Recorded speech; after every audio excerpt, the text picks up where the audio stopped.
कैसे हो? सब बढ़िया? सही हो सब कोई? बोलो सही हो ना?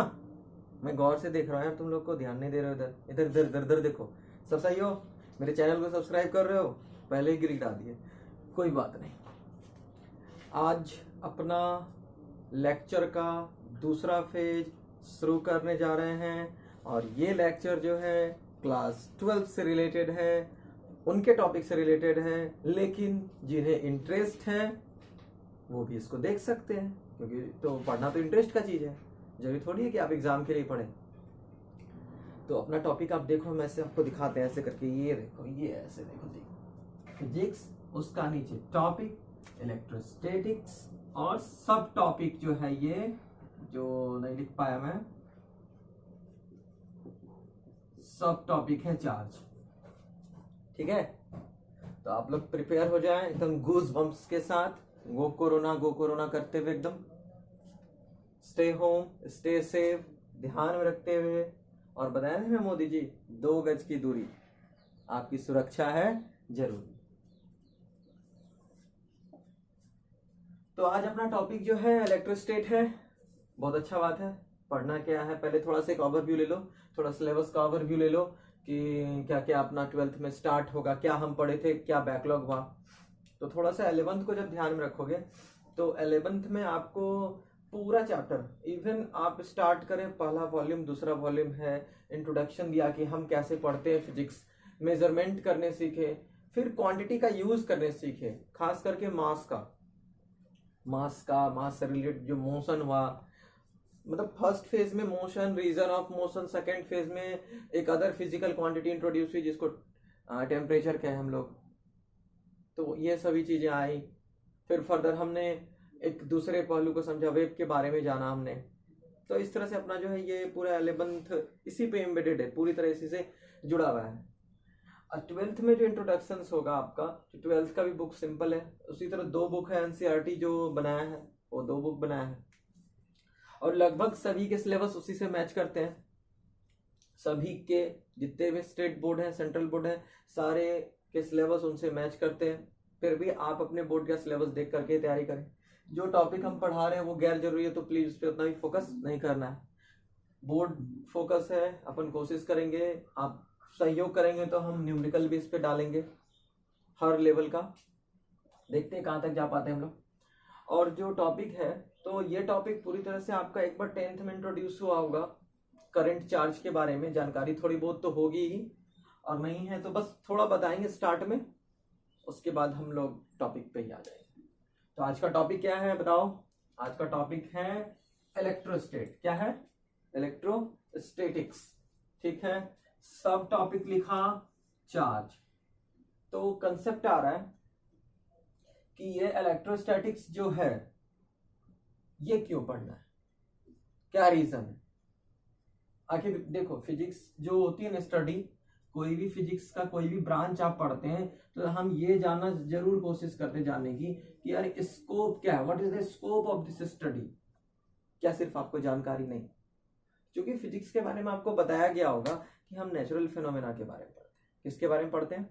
नेचुरल फिनोमेना के बारे में पढ़ते हैं, मैटर से रिलेटेड प्रॉपर्टी के बारे में पढ़ते हैं, उसकी एनर्जी के बारे में पढ़ते हैं, मैटर एनर्जी रिलेशनशिप के बारे में पढ़ते हैं। तो कोशिश करेंगे कि जो है स्कोप जरूर ध्यान में रखें, आखिर स्कोप क्या है। तो जो इस टॉपिक को इंट्रोड्यूस करने के बाद आपको पता चलेगा कि 2 बॉडी के बीच रिपल्सन क्यों होता है। बहुत सारे आपको केसेस दिखेंगे, बहुत सारे सिंपल आप देखेंगे कि 2 बॉडी के बीच अट्रैक्शन क्यों होता है, 2 बॉडी के बीच रिपल्सन क्यों होता है।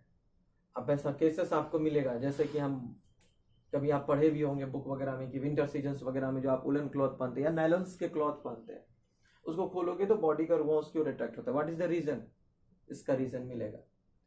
उसके बाद बिट्स ऑफ पेपर जो होते हैं, जब आप कॉम्ब को या कोई भी प्लास्टिक की चीज को माथा में आप रब करोगे और छोटे छोटे टुकड़े जो होंगे, छोटे छोटे से छुटकू वाले, और छोटे छोटे टुकड़े को आप उसके करीब में रखेंगे तो वो क्या हो जाता है? अट्रैक्ट हो जाता है। क्या, किस कारण से अट्रैक्ट होता है? और आप देखिए कि कोई भी चीज अर्थ की ओर अट्रैक्ट होती है, लेकिन वो बीट्स ऑफ पेपर जो है नीचे से पेपर को ऊपर की ओर खींच लेता है।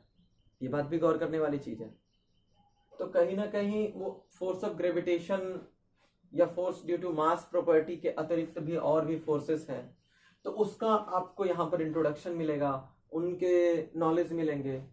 और चूंकि स्टैटिक लगा है तो कहीं ना कहीं यहाँ पर जो भी चीजें होंगी, चार्ज के बारे में ही पढ़ो या फोर्स के बारे में ही पढ़ोगे, तो वो फोर्स होगा force due to to body at rest और इन वेरी स्लो मोशन, मतलब दो बॉडी के बीच लगेंगे फोर्स, लेकिन जब दोनों बॉडी रेस्ट में होंगे और या फिर बहुत ही स्लो मोशन में रहेंगे। तो इस तरह की स्टडी अपन पढ़ेंगे, क्योंकि हम ग्रेविटेशन में जान के आए हैं कि ग्रेविटेशनल फोर्स था तो वहां फील्ड था, वहां पोटेंशियल एनर्जी था, वहां वर्क डन था। तो ठीक उसी तरह यहां पर भी सेम चीजें होंगी, इलेक्ट्रिक फील्ड होगी, इलेक्ट्रिक पोटेंशियल होगा, इलेक्ट्रिक पोटेंशियल एनर्जी होगा, इलेक्ट्रिकल वर्क डन होगा। ठीक है, जैसे वहां पर टॉर्क था, टॉर्क मतलब ऐसा वो टर्निंग इफेक्ट मास प्रॉपर्टी के कारण। तो ग्रेविटेशन पता है हम लोग किस किस चीज के लिए पढ़ते हैं, क्या पढ़ते हैं ग्रेविटेशन में? हम ग्रेविटेशन में बेसिकली बॉडी की जो प्रॉपर्टी थी ना, मैटर को डिफाइन कैसे करते हैं। मैटर को हम लोग डिफाइन करते हैं कैसे, बताओ बताओ। मैटर को हम लोग डिफाइन करते हैं कि anything that occupies space and mass. तो मास तो फंडामेंटल प्रॉपर्टी है, तो मास के कारण जो भी फोर्सेस है उसके बारे में आप ग्रेविटेशन में पढ़ते हैं, मास प्रॉपर्टी वाले फोर्सेस के कारण। तो ये जो इलेक्ट्रोस्टैटिक्स है ना, इस ब्रांच में हम जो है बॉडी का एक और फंडामेंटल प्रॉपर्टी है उसको इंट्रोड्यूस कराएंगे, जिसका नाम चार्ज है, और उसके कारण जितने फिनोमेना होते हैं उसको पढ़ेंगे। ठीक है, लेकिन ये इलेक्ट्रोस्टैटिक से चार्ज तक आने के पहले हमको कुछ जानना जरूरी है, तो वो जानेंगे। फिलहाल आप स्कोप भी समझ गए, और नहीं इसके आगे भी स्कोप है। जितने भी बल्ब ये लाइटिंग्स जल रही है, वो आपका वायर में जो करंट दौड़ रहा है, चार्जेस फ्लो कर रहे हैं, वो सब का भी एप्लीकेशंस, वो जो एप्लीकेशंस है वो भी आपको यहाँ से थोड़ा थोड़ा समझ में आएगा। मैग्नेटिज्म इलेक्ट्रिसिटी से कैसे रिलेटेड है, कैसे जनरेटर जो है मैकेनिकल एनर्जी को इलेक्ट्रिकल एनर्जी में कन्वर्ट कर देता है, वहां पर जो मैग्नेटिक फील्ड बदलता है, जो भी चीजें हैं कि मैग्नेटिक फील्ड बदलेगा तो वो चार्ज लाता है। तो वो सारे रिलेशंस कहीं ना कहीं यहीं से स्टार्ट हुए हैं, और धीरे धीरे यही इलेक्ट्रिसिटी में इलेक्ट्रोस्टेट आएगा, फिर करंट इलेक्ट्रिसिटी आएगी, फिर आ जाएगा आपका मैग्नेटिज्म और रिलेशंस वगैरह, अल्टरनेटिंग करंट आएगा। तो कुल मिला के यही 5-6 चैप्टर है, आपको ध्यान में रखना है। लेकिन एज ए टॉपिक याद रखें तो पहले बुक में क्या क्या टॉपिक है, एक इलेक्ट्रिसिटी है और एक मैग्नेटिज्म या इलेक्ट्रोमैग्नेटिज्म कह सकते हैं उसे। ठीक है, तो अपन देखते हैं, जो इन दोनों के पहले भी कुछ चीजें जानने हैं तो हम लोग उसको डिस्कस करेंगे। ठीक है, तो अभी इसको मिटा देते हैं अपने थैनोस वाले डस्टर से।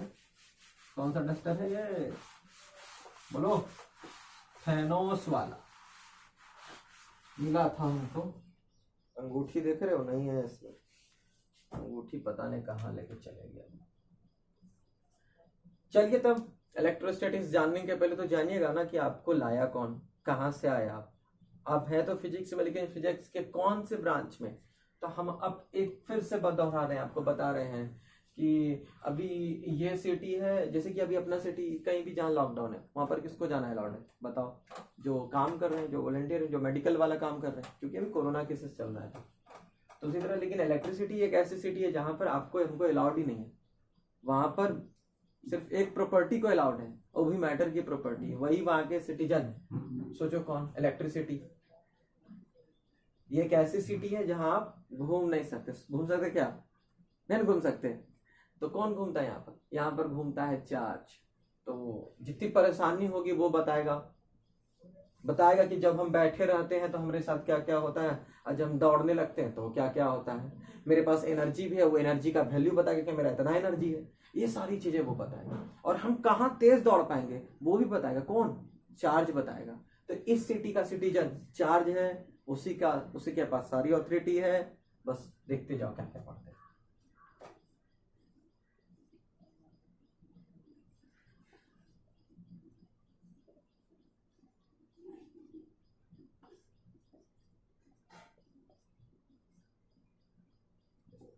इलेक्ट्रिसिटी, एकदम इलेक्ट्रिसिटी ध्यान में आया तो सबसे पहले जान लो कि ये देख लियो सिटी है, ये सिटी है नहीं, ठीक है ना।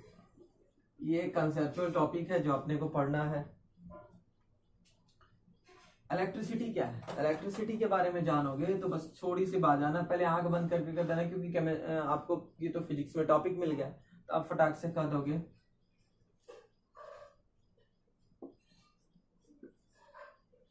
It is the branch of physics in which we study about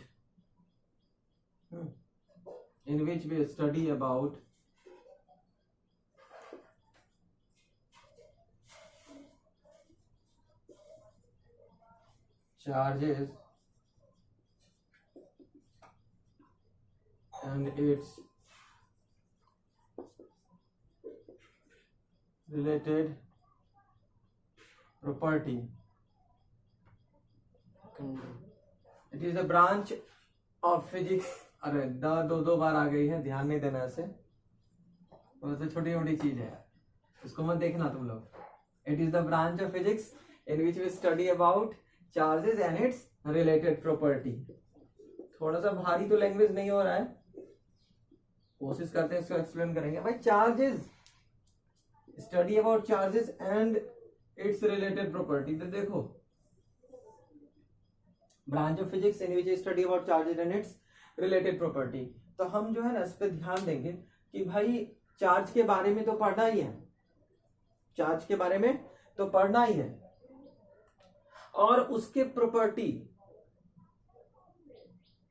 तो बहुत लोग इसको ये भी कहेंगे electricity is the study about charge related phenomena, ये भी कहते हैं।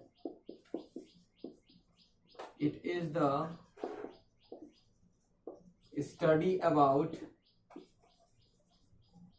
चार्ज रिलेटेड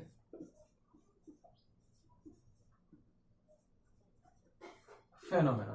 तो ध्यान रखना कि चार्ज से जुड़ा हुआ जो फेनोमेना, जो हम पहले ही बताए थे कि जब चार्ज रेस्ट में होगा तो कैसे होगा, जब चार्ज मोशन में होगा तो कैसे होगा, ठीक है, इसको ध्यान में रखना है।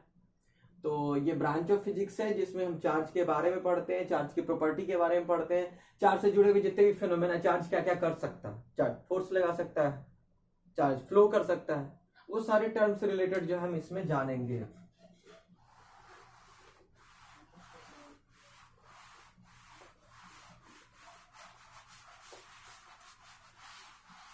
अब देखो पूरा ध्यान देना कि अब चार्ज के बारे में, तो चार्ज का तो दो स्टेट होगा, ब्रांच जो टूटेगा इसका, वो जो टूटेगा दो स्टेट में टूटेगा, एक होगा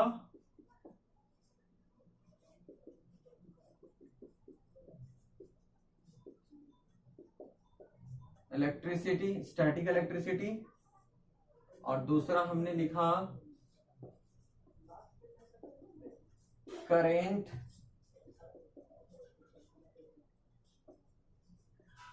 इलेक्ट्री, यार सीटी कहां रखें, चलो देख लो सीटी, ठीक है, करेंट इलेक्ट्रिसिटी और ये स्टैटिक इलेक्ट्रिसिटी, ठीक है। फिर ये अभी देखो स्टैटिक के जगह पर आपको बहुत जगह इलेक्ट्रोस्टैटिक्स मिलेगा, इसके जगह पर इलेक्ट्रिक करंट मिलेगा, तो उसको देख करके परेशान नहीं होना। यहां पर स्टैटिक को जरूर ध्यान देना, स्टैटिक का मतलब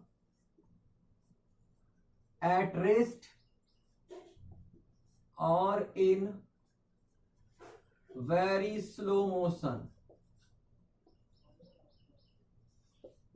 बार बार दोहरा रहे हैं। कोई डायरेक्टली अगर रेस्ट कहेंगे तो आप फिजिक्स के उस लॉ को फॉलो नहीं कर पाएंगे जहां कहा जाता है कि कोई भी चीज रेस्ट में नहीं है, कोई भी चीज रेस्ट में, एब्सोल्यूट रेस्ट में नहीं है। तो आप ध्यान रखेंगे कि स्टैटिक का मतलब यहां है कि रेस्ट में मान लीजिए, या फिर बहुत ही स्लो मोशन, कहते नहीं कि इतना धीरे चल रहा है कि लग रहा है रुका हुआ है, लगता है वैसा ही है। इसी को इसमें हम लोग स्टैटिक इलेक्ट्रिसिटी में बस वही करना है एट स्टैटिक का मतलब एट रेस्ट और इन वेरी स्लो मोशन, और ठीक उसी तरह करंट का मतलब क्या होता है भाई, ये इधर देख लो, in motion.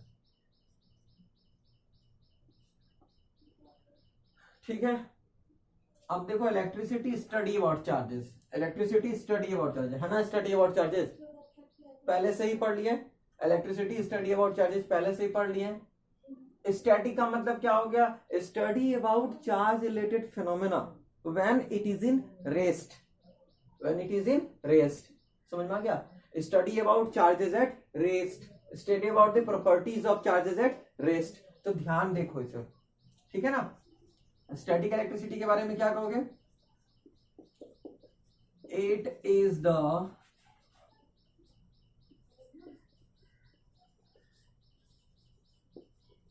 study about charges at rest, it is the study about charges at rest, ठीक है। और करंट इलेक्ट्रिसिटी क्या है भाई, it is the study about charges in motion. तो देखो चार्ज रेस्ट में होगा जितनी बातें आएगी, चार्ज मोशन में होगा जितनी बातें आएगी। जो जैसे कि सिंपल सी बात है, कुछ बातें बताते हैं कि आप जब बैठे बैठे रहोगे तो या फिर कोई चीज बैठे तो उसकी अपनी प्रॉपर्टी, जो रेस्ट में उसकी अपनी प्रॉपर्टी होगी, चार्जेस भी यहाँ यही है, उसका दो अलग अलग प्रॉपर्टी होगा, रेस्ट के समय अलग और मोशन के समय अलग। मास के बारे में भी देखो, रेस्ट के समय वो फोर्स ऑफ ग्रेविटेशन लगाता है, लेकिन मोशन के दौरान क्या लगाता है, m into A, force in mechanism, mechanics. तो सोचो जब मोशन करता है तब उसको पता चलता है कि हाँ फ्रिक्शन भी है, जब मोशन नहीं कर रहा तो उसको पता चलता है कि मेरे में कौन सी एनर्जी है, पोटेंशियल एनर्जी है। जब मोशन करता है तो उसको क्या पता चलता है, मेरी काइनेटिक एनर्जी भी है। जब मोशन नहीं करता है तो उसका वर्क डन नहीं होता है, लेकिन जब मोशन करता है तो उसका वर्क डन होता है ना। तो मास प्रॉपर्टी जो बॉडी का है वो भी देखो रेस्ट और मोशन में कुछ अलग अलग चीजें शो करता है, फैक्टर्स। उसी तरह चार्ज भी डिफरेंट प्रॉपर्टी फिनोमेना शो करता है जब रेस्ट में रहेगा और मोशन में। जब रेस्ट में रहेगा तो आपको रूबरू होने का मौका मिलेगा इनसे, किन से भैया, तो हम लिखते हैं पूरा अच्छे से नाम लिखते हैं, थोड़ा ब्लॉक लेटर में लिखने का कोशिश कर रहे हैं ताकि आपको दिखे ये इलेक्ट्रोस्टैटिक फोर्स।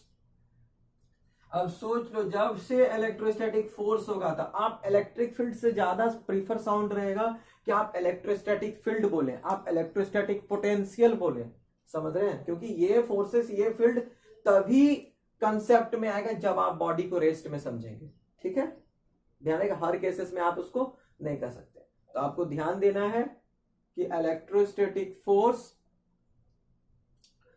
इलेक्ट्रोस्टैटिक फील्ड का जिक्र आएगा। जैसे ही स्टैटिक फोर्स होगा तो इसी से रिलेटेड इसका फील्ड भी आएगा, और जैसे फील्ड की बात आएगी तो ठीक उसी तरह रिलेटेड है एकदम पूरी तरह ग्रेविटेशन से पोटेंशियल का जिक्र आएगा। अब सोच लो जब फील्ड का जिक्र आ गया, पोटेंशियल का आ गया, तो पोटेंशियल एनर्जी भी आएगा, वर्क डन भी आएगा और टॉर्क भी आएगा। समझ में आया, ये चीजें ध्यान में रखना। अब मोशन में हो तो अब देखो जैसे मूवमेंट करेगा चार्ज तब ना उसको पता चलेगा भाई हम जा रहे हैं तो कहां तेजी से ट्रेवल कर पाएंगे। तो इसी के दरमियान आपको समझने के लिए मिलेगा कंडक्टर, इंसुलेटर, सेमीकंडक्टर, वो सभी इसी टॉपिक में मिलता है। क्योंकि जब तक आप मूवमेंट नहीं करेगा आपको कैसे पता चलेगा, जब मूवमेंट करेगा तब पता चलेगा कि हाँ रेजिस्टेंस नाम की भी कोई प्रॉपर्टी होती है।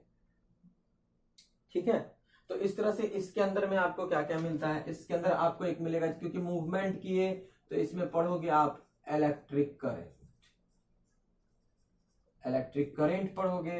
इधर आपके ये सब कुछ नॉर्मल चीजें लिख रहे हैं, और भी बहुत सारी चीजें हैं, लेकिन कि ये सभी आपको ध्यान में आएगा, हाँ भाई ये कुछ डिफरेंसेस है जो हम पहले पढ़े, उसके आधार पे आप समझ सकते हैं। तो इस हिसाब से स्टैटिक इलेक्ट्रिसिटी अलग है, करंट इलेक्ट्रिसिटी अलग है। ये पार्ट लॉजिक कंसेप्ट बेस्ड है, इसमें कुछ कुछ आपको डेरिवेशंस भी मिलेंगे, बेसिकली मिलता है, क्योंकि आप सोचना पड़ेगा ना कि जब दो चार्ज के बीच कितना फोर्स लग रहा है, एक और चार्ज आ जाएगा तो क्या लगेगा, दूसरा फील्ड से आएगा तो क्या लगेगा। हाँ, तो इस हिसाब से आपको ध्यान देना है।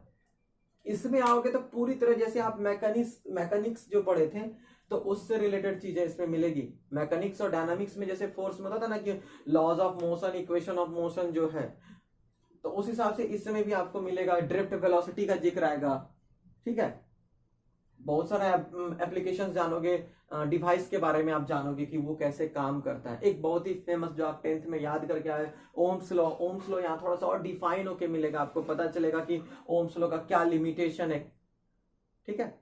तो ये सभी चीजें हम इसमें देखेंगे, करंट इलेक्ट्रिसिटी में और स्टैटिक इलेक्ट्रिसिटी में ये सभी चीजें देखेंगे। तो अभी तो अपन ठीक ठाक टॉपिक डिस्कस हो चुका है, स्टैटिक इलेक्ट्रिसिटी के बारे में समझ गए हो, थोड़ी बहुत तो जानकारी ओवरव्यू मिल गई, ठीक है। अब देखो अपना 10th का लेक्चर याद रखो, तो वो स्टार्ट ही करता है मूवमेंट ऑफ चार्जेस थे। तो आप जान लीजिए कि उसमें एकदम थोड़ा सा आपको फील्ड बताया है, बहुत ज्यादा इलेक्ट्रिक करंट, रेजिस्टेंस, दो रेजिस्टेंस को जोड़िए सीरीज में, पैरेलल में, वो सभी का जिक्र किया। तो आपके पास करंट इलेक्ट्रिसिटी का थोड़ा नॉलेज है और इलेक्ट्रोस्टेट का एकदम जरा सा नॉलेज है कि हाँ ये चीज है।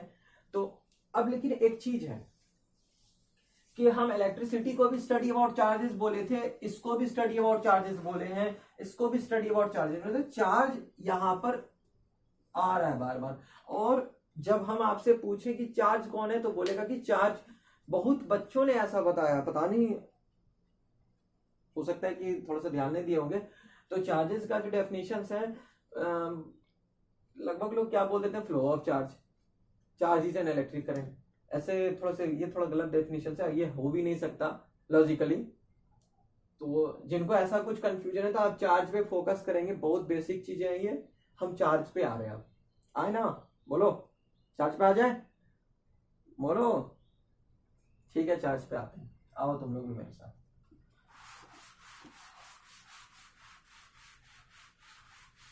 एक कोशिश कर रहे हैं हम आपको जितना चीज हमको आता है बस उसको इम्पार्ट करने का। बाकी देखो, एक बात तो कहेंगे कि मतलब 12th स्टार्ट हो गया है तो आप बुक अगर है तो ठीक है, घर में बड़े कोई हैं वो अगर साइंस स्ट्रीम के स्टूडेंट उनके पास बुक होगा। अगर कहीं नहीं जा सक रहे हैं तो स्मार्टफोन में आप एनसीईआरटी के बुक्स या कोई भी बुक्स डाउनलोड कर लो। कोई एक बुक प्रीफर जरूर करना, उसको पढ़ना भी है। और पढ़ने में भी अगर कोई परेशानी हो तो उसका आप, आज मैं अपना जीमेल भी शेयर कर दूंगा, आप उस पर भी आप हमको भेज सकते हैं क्वेश्चंस, और नहीं तो कमेंट बॉक्स में तो कर ही सकते हो। बुक पढ़ने में भी कोई परेशानी हो तो मेरे को बताओ, जीमेल में उसका पिक भेजो और उसके नीचे कमेंट करके लिख देना कि ये टॉपिक मेरे को नहीं समझ में आया, ठीक है। तो थोड़े दिन इंतजार करो, बुक भी रीड करने वाला हूँ एनसीईआरटी, तो थोड़ी सी व्यवस्था ठीक हो जाए तो बस आपके सामने बुक भी रीड करूंगा कि how to read NCERT books, how to मतलब एक्सट्रैक्ट नॉलेज। बिकॉज एनसीईआरटी पढ़ना बहुत लोगों को कठिन भी लगता है भी थोड़ा सा अचानक से, उसमें लैंग्वेज एकदम श्रिंकी लैंग्वेज है, और कोशिश किया है कि बहुत कम शब्दों में बहुत बात कहने वाला, अच्छी बुक है। चलिए अब जो हम इंट्रोड्यूस कर रहे हैं, जो बहुत इंपॉर्टेंट फैक्टर है वो है चार्ज। कौन सा? चार्ज। सब टॉपिक आज हम लोग का ये था ना, सब टॉपिक चार्ज था ना हम लोग का, आज का सब टॉपिक चार्ज था ना। तो अब चार्ज है भी, ये चार्ज के बारे में जानना भी है।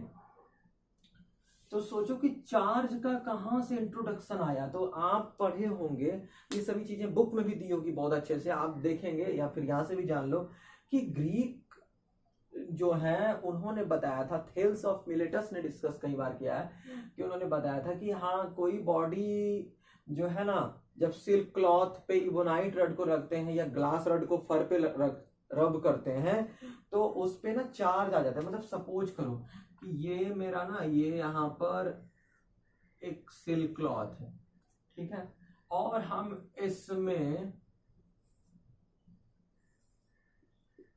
इबोनाइट रड को हम रब कर रहे हैं, तो क्या होगा कि ये जो रड है ना, इस रड में चार्ज आ जाता है, ठीक है। इबोनाइट रड में चार्ज आ जाता है, या ग्लास रड को फर पे रब करेंगे तो उसमें भी ऐसा ही चार्ज आ जाएगा। और चार्ज का अलग अलग साइन है। इसमें देखो क्या है, एक माइनस ऐसा हॉरिजॉन्टल है, दूसरा माइनस वर्टिकल है, तो ये बन गया प्लस ना। तो इसका इंट्रोडक्शन है, ये जानना है आपको चार्ज के बारे में। तो चार्ज आ जाता है, तो ये नेचर अलग अलग आता है, और उसी तरह बोलेगा क्या, और लेकिन ये जो क्लॉज में आएगा वो नेगेटिव चार्ज आता है। तो ध्यान रखना है ये सब चीज को। तो हम लोग ये जो कंसेप्ट आया, तो इन सब से को जानने के पहले ये जो चार्जिंग भी कैसे होती है, क्या है चार्जिंग, हम चार्ज को जाने पहले, ये बहुत जरूरी है जानना चार्ज को। तो चार्ज को जानने के लिए जो है ना, क्योंकि ये सब बहुत इंटरेस्टिंग फेनोमेना है, थंडरिंग लाइटनिंग भी वही चार्जिंग के कारण ही होता है। तो ये सब बहुत इंटरेस्टिंग फेनोमेना, बिजली चमकती जो है वो भी चार्जिंग फेनोमेना है। तो बहुत इंटरेस्टिंग फेनोमेना, तो हम चार्ज को जाने, और आज हमको लगता है कि चार्ज का हम आपको सिर्फ एक डेफिनेशन दे पाए, जो एक अच्छा डेफिनेशन होना चाहिए। तो चार्ज को आप पहला तो ये जानो कि चार्ज है क्या, तो फटाक से कहोगे charge is the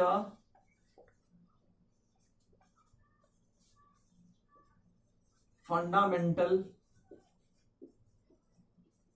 property of matter. और इंट्रोड्यूस करो अच्छे से, तो बोलेंगे it is also one of the important factor